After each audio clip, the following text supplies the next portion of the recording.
পরের দিন কুমির ভারাক্রান্ত মনে জাম গাছের নিচে গেল। বন্ধু, আজ আমার স্ত্রী তোমার জন্য অনেক পদের রান্না করেছে। সে তোমাকে আমাদের বাড়িতে দাওয়াত দিয়েছে। তুমি না গেলে সে খুব কষ্ট পাবে। সে তো খুব ভালো কথা, কিন্তু বন্ধু, আমি তো সাঁতার জানি না। তোমার বাড়িতে যাব কি করে?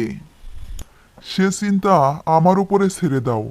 তুমি আমার পিঠে চড়ে বসো, আমি তোমাকে নদী পার করে নিয়ে যাব। নদীর মাঝখানে আসার পর স্রোতের বেগ বেড়ে গেল।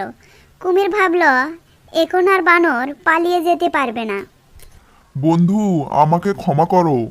আমার স্ত্রী তোমার মাংস বা জাম খেতে চায় না।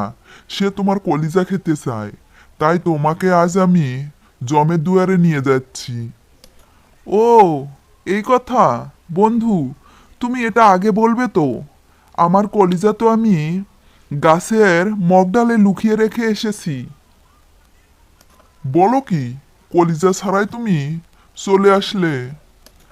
আমরা বানররা কি আর কলিজা শরীরে নিয়ে ঘুরি? ওটা ছিঁড়ে গেলে তো নষ্ট হয়ে যাবে। চলো চলো, তাড়াতাড়ি ফিরে চলো, কলিজাটা নিয়ে আসি। না হলে তোমার স্ত্রী আবার রাগ করবে।